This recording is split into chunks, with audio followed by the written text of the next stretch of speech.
শুভ সকাল। যারা আমার দেখছেন তাদের সবার প্রতি আমার সালাম। আ আমি কখনো চিন্তা করি নাই যে আমি ভিডিও করে কোনো মেসেজ দিব। কিন্তু আমার বাংলা টাইপিং খুব ভালো না। আমি খুব বেশি সময় পাই না যা দিয়ে আমি কোনো ব্লগ লিখতে পারি। তো একটা মাধ্যমই আছে, সেটা হচ্ছে ভিডিও ব্লগিং বা ভিডিওর মাধ্যমে মানুষের কাছে খবর পৌঁছানো। আমার উদ্দেশ্য ছিল পরিবেশ নিয়ে কাজ করার। কিন্তু আজকে সকালে আমি একটা মেসেজ পাই আমার খুব কাছের এক বন্ধুর কাছ থেকে। তাই আমি একটু আন্দোলিত, কিঞ্চিত বিরক্ত। আমি ভাবলাম আমার এই বন্ধুর লেখাটা হয়তো অনেক বন্ধুরই মতের বহিঃপ্রকাশ, কিংবা তারাও হয়তো এইভাবে চিন্তা করে। তাই আমি ভাবলাম আমার সব বন্ধু কিংবা আমার আত্মীয়স্বজন যারা আমার শুভানুধ্যায়ী, যাদেরকে আমি চিনি অথবা চিনি না, তাদের জন্য আমি কি ভাবছি কিছু শেয়ার করা উচিত। অন্য আরেকদিন হয়তো পরিবেশ নিয়ে কথা বলব। কারণ আমার রিসেন্ট টপিকস পরিবেশ। আসলে আমরা পরিবেশের কত ক্ষতি করতেছি জেনে না জেনে, সেটা আমরা একদিন বলব। আমার বন্ধু যেটা বলল, তার লেখাটা নাকি বলি। তিনি বলল যে যারা বঙ্গবন্ধুর আদর্শ লালন করে না, তারা নাকি দেশকে ভালোবাসে না। কিংবা যারা বঙ্গবন্ধুর বাড়ি ভেঙে ফেলছে, পুড়ায় দিছে, সেটাকে ঘৃণা করে না, নিন্দা জানায় না, তারা নাকি দেশকে ভালোবাসে না। আমার কাছে এই জিনিসটা ভাবতেই খুব অবাক লাগে। কোন মানুষ আদর্শ, আইডিয়াল কথাটার অর্থ যদি ব্যাপকভাবে বুঝতে চায়, তার বোঝা উচিত আদর্শ কোনো ছোট্ট একটা বিষয় না। আদর্শ একজন মানুষের জন্ম থেকে মৃত্যু পর্যন্ত সে তাকে ফলো করবে। তার ভালো, তার খারাপ, তার সবকিছু সে বিলং করবে।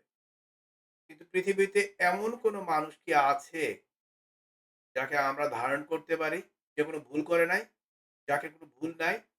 সব মানুষ তো ভুল। কেউ তো ভুলে উঠে না।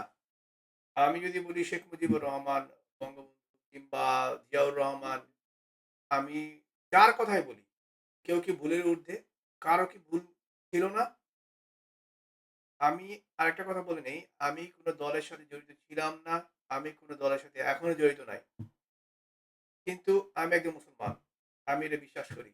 এবং আমি এটাও বিশ্বাস করি যে মানুষের আদর্শ যদি কেউ মনে করে আদর্শ হওয়া উচিত, তাহলে একজন মানুষই শুধু আদর্শ হতে পারে। সেটা হচ্ছে হযরত মুহাম্মদ সাল্লাল্লাহু আলাইহি সাল্লাম। এখন অনেকেই বলতে পারেন আমি জামাত, আমি শিবির। না ভাই, আমি জামাত না, আমি শিবির না। জামাত শিবির হওয়া লাগবে না আপনাকে আল্লাহর রাসূলকে ভালোবাসার জন্য।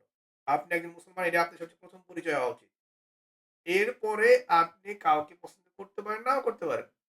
আপনি বঙ্গবন্ধু শেখ মুজিবুর রহমানের কোনো কাজ ভালো লাগলে ভালো বলবেন, খারাপ লাগলে সমালোচনা করবেন।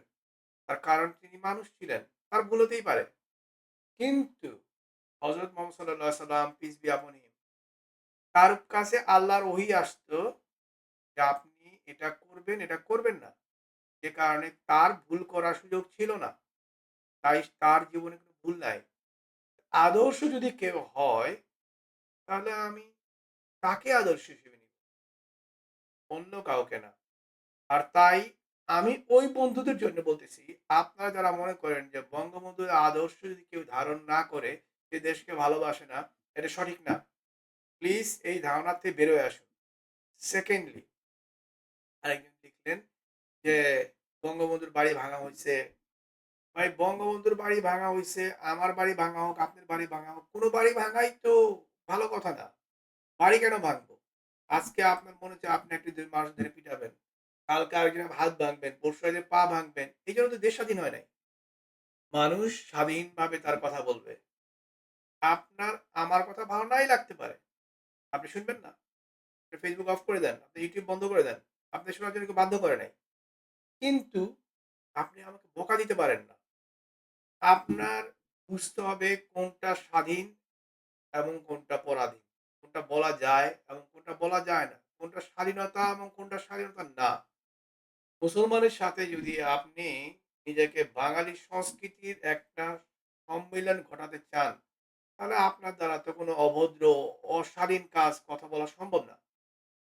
আমি কোনো দলের কোনো ব্যক্তির আদর্শ লালন করি না, কিংবা আমি তাদের কোনো প্যাট্রোনাইজ করি না, কিংবা আমি তাদের কোনো প্রতিনিধিত্ব করি না। কিন্তু আমি একটা কথাই বলব, ভাই, যারা দেশের বাইরে থাকে বা দেশে থাকে, সবাই দেশকে ভালোবাসে। যে যার অবস্থান থেকে তার মতো করে ভালোবাসে।